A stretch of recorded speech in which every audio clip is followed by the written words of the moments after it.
Les prémices de Harry Potter dans les animaux fantastiques. Tu sais déjà que l'univers d'Harry Potter revient dans le deuxième opus des animaux fantastiques, sobrement appelé Les Crimes de Grindelwald.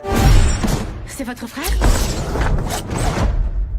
Je crois bien que c'était le meilleur moment de ma vie. Et là où le premier volet s'est concentré sur l'histoire de Norbert Dragono, le deuxième devrait nous apporter beaucoup plus de réponses sur les événements qui ont mené Albus Dumbledore à devenir le sorcier le plus célèbre de tous les temps.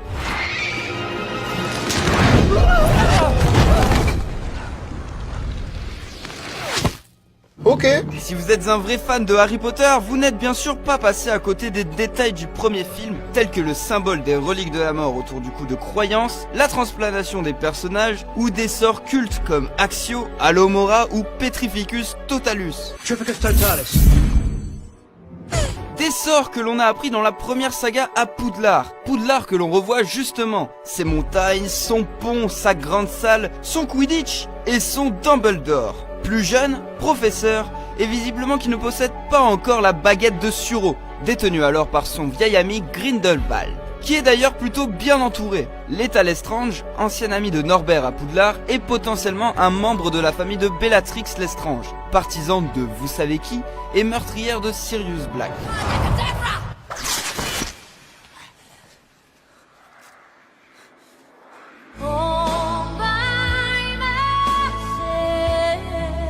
Grosse surprise parce qu'on y voit aussi Nagini, qui semble être humaine. Grosse révélation quand on sait qu'elle deviendra plus tard le célèbre serpent mangeuse d'hommes de Voldemort.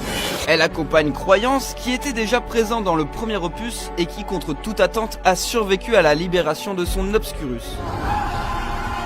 Wait a minute.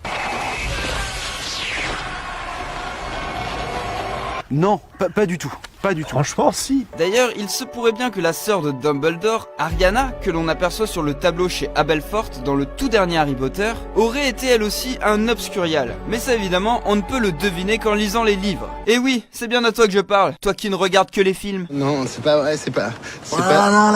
Donc voilà, à partir de là, on peut imaginer plein de choses entre Grindelwald et son intérêt pour Croyance, et Albus qui pourrait sûrement... Oh, mais attendez, mais c'est le miroir du Rized. Mais si, c'est le miroir où Harry voit ses parents, je suis pas fou. C'est dans le tout premier où il se retrouve avec la pierre philosophale de... Nicolas Flamel. Oh my god! Bon, à première vue, ça risque d'être un film rempli de surprises et d'étonnantes révélations sur l'histoire que l'on connaît. Les Animaux Fantastiques, les Crimes de Grindelwald sort au cinéma le 14 novembre pour te replonger toi et toute ta famille dans le monde magique d'Harry Potter.